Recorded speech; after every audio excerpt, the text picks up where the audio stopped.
Hi guys, and welcome to another episode of the Cry But Don't Quit Show. I'm your host, India Miles, and today we have another guest with us who's going to introduce herself, who she is, and why she joined us today.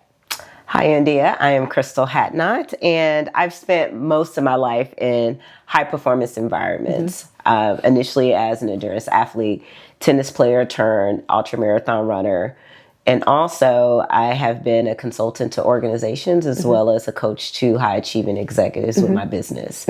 And I have always been wired to finish. Yeah. And what started as a superpower now became something that was not so good. In the end. So I'm here today to talk about what it feels like to actually be a high achieving person who learns how finishing is not necessarily a destination, but just a start. Yeah, that makes sense. And that is a very unique journey traveled by few. Because most people don't reach this level that you're at. Basically, if I'm hearing you correctly, what Crystal is saying is that she is a high performer in every area of her life. She was a professional athlete turned marathon runner, now ultra marathon runner, advisor to leading organizations and a consultant. And a lot of that was whatever you started, you finished. And you didn't just finish, but you finished to win. Yeah. And I love that. Absolutely. So when you've been a winner, you are a winner, you're wired to go through that grueling training to win. What happens when now that need to win has now turned into something that's not so productive anymore? And my advice to anyone that's going through this type of experience where for a good majority of your year you were defined, you were celebrated, you received accolades because you worked hard and earned something and excelled as a winner, would be what you already know. You know how to push your body to the limits. Because your body speaks back to you, your mind speaks back to you, the mental and physical toughness that it takes for you to do all the things that you have listed in your life. You already know the answer to that. And you said it earlier, where the finish line is now the starting point to another chapter in your life. Absolutely. Where you cannot pass this threshold being who you've always been. Exactly. And you've got to learn how to lean into that. Yeah. It's about switching the pace so I can actually finish the next. And the next race is a little bit longer than this one. It's a different race. It's a race with, quality of life, health, sanity. You cannot keep yourself under that pressure cooker and compete. Exactly. And be competing mentally all the time. Exactly. Because any high performing, whether you're an athlete or a professional, understands that you can maintain peak performance, but you do have to have the proper fuel. And that fuel could be people, places, and things, not necessarily food and hydration and vitamins, but, people, places, and things in your professional life. So also having the proper fuel, but also finding the right pace to be sustainable. And you, Crystal mentioned this earlier, but that pace, there's two very important ways to sustain that pace, and that's with rest and recovery. And that's something that athletes know. Yeah. Yeah, you need equal forms of actual work, the workouts, the training, the grueling behind the scenes stuff that you don't like, but you need equally as much a rest day and very separate, because a lot of people put rest and recovery together but they're two totally different modes of operation. You also need rest and you need recovery. Rest looks like, okay, I'm just not running today. But recovery means I'm going to get stretched. I'm getting a massage. Soaking. You're going to do all the recovery things that your body needs. And so understanding that just as much you need to grind, which I hate that word, but much as you need to work, do the work to perform, you also have to do the rest, the recovery. And sometimes recovery looks like assessment. What pace do I need to change to sustain? People don't go out and sprint the first 3 miles of a marathon. I mean, rookies do. Exactly. Yeah, we point them out, and we point them out, like, oh, they're not going to finish.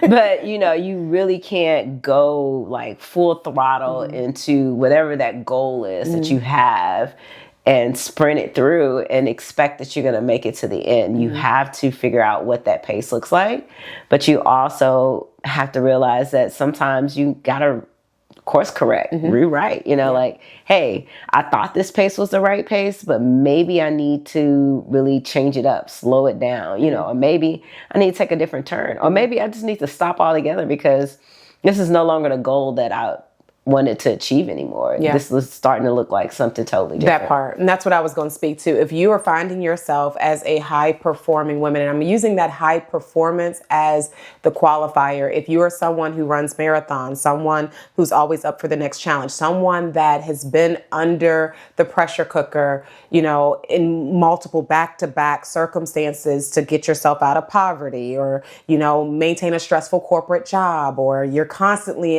in an airplane traveling all the time. And when you are not, you're collapsing. There is no real true balance of that rest and recovery, and it's not framework. Then you get to hear the words read back to you that you're already saying to yourself, this is data. You either need to use this data to reset something, recalculate, how long can you go at this pace, or to completely realign what you thought was important when you set out on this quest to begin with. And that's what you're already feeling. And you're telling yourself because your feet hurt, your back hurt, you're not sleeping, you're stressed all the time. You're not even who you want to be anymore. Well, the reality is what I wanted in my 30s is very different to this girl that's almost about to be 50. And another reality is who I was physically. My body is not the same body as it was when I was 30. So, you have to look at all elements because it may not be, you had this mental set that, I'm going to achieve X, Y, Z. And that may have meant something to you then. It is. That may not mean anything to you now. Yeah. And you've grown into a different version of yourself. Yeah, if you're lucky, you have grown into a new version of yourself. And the advice that I can offer you is to trust yourself and to practice good sportsmanship. And what I mean by that is that if you've gotten to this point of life where you're at that crossroads, like, look, I'm a winner. I'd like to win. There's no crime in that. If you've always won and that gave you a lot of fulfillment, a lot of excitement, a lot of glory in your life, you don't have to leave that behind you just because you're getting older. You get to redefine that.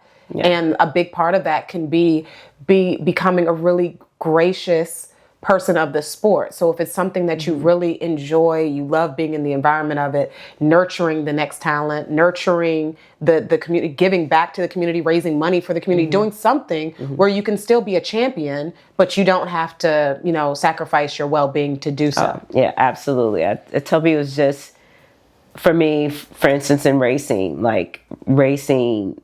when I first started my very first marathon, it was literally to prove a point to the doctors. I got into marathon running because I was paralyzed from hip to foot, and they told me I'll never walk again when I came. I was like, hey, I'm gonna run a marathon. They laughed at me.